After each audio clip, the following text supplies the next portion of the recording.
కాంగ్రెస్ 6 నెలల పాలన చూస్తుంటే తుగ్లక్ మళ్లీ పుట్టి పాలన సాగిస్తున్నాడేమో అనిపిస్తోందని బీఆర్ఎస్ నేత మన్నె క్రిషాంక్ ఎద్దేవా చేశారు. తుగ్లక్ ప్రభుత్వంలో మంత్రి జూపల్లి సోమ్ డిస్టిలరీస్ విషయంలో అనుసరించిన వైఖరి ఆక్షేపణీయంగా ఉందన్నారు.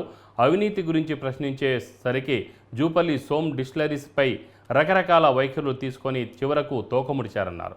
సోమ్ డిస్టిలరీస్కు రాష్ట్రంలో మద్యం విక్రయాలకు ఇచ్చిన అనుమతిని రద్దు చేయడాన్ని స్వాగతిస్తున్నామన్నారు. మొదట ఎందుకు అనుమతులు ఇచ్చారనే దానిపై విచారణ జరగాలన్నారు. ఫ్రాడ్ కంపెనీ అయిన సోమ్ డిస్టిలరీస్కి రాష్ట్రంలో అనుమతి ఇవ్వడానికి కారకులు ఎవరో బయటకు రావాలన్నారు. పత్రికల్లో ఏంటంటే తొందరపడి the registration process was initiated by excise department in hurry but it has now been quietly cancelled. ఆ కంపెనీ యొక్క మొత్తం ఇవన్నీ బయట తెలిసిన తర్వాత మేము బయట పెట్టిన తర్వాత బుద్ధి తెచ్చుకొని ఇప్పుడు క్యాన్సిల్ చేశారు. క్యాన్సిల్ చేయడాన్ని మేము స్వాగతిస్తున్నాం.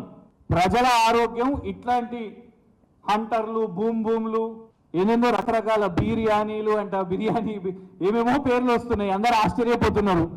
ఇట్లాంటి సోమ్ డిస్టిలరీస్ ఈ అన్ని నకిలీ మద్యంలో ఉన్న కంపెనీలు ఇవన్నీ వచ్చి వినియోగదారుల ఆరోగ్యానికి ఇబ్బంది కలుగుతుంది కాబట్టి అండ్ మరీ ముఖ్యంగా ప్రభుత్వం యొక్క ధనాన్ని వేల కోట్ల కుంభకోణాలు చేసిండు. అక్కడున్న రాష్ట్రాల్లో కూడా ఆయనను మరో విజయమాల్య అయ్యి పరారైతాడు అని ప్రధాన పత్రికల్లో ఫ్రంట్ పేజీలలో వచ్చినాయి. వీటిని రేస్ చేసినందుకు ఎట్టకేలకు ప్రభుత్వం కాంగ్రెస్ ప్రభుత్వం దీన్ని రద్దు చేసింది. కానీ దీని మీద ఏం విచారణ ఉండదా? ఇలా చూస్తున్నాం.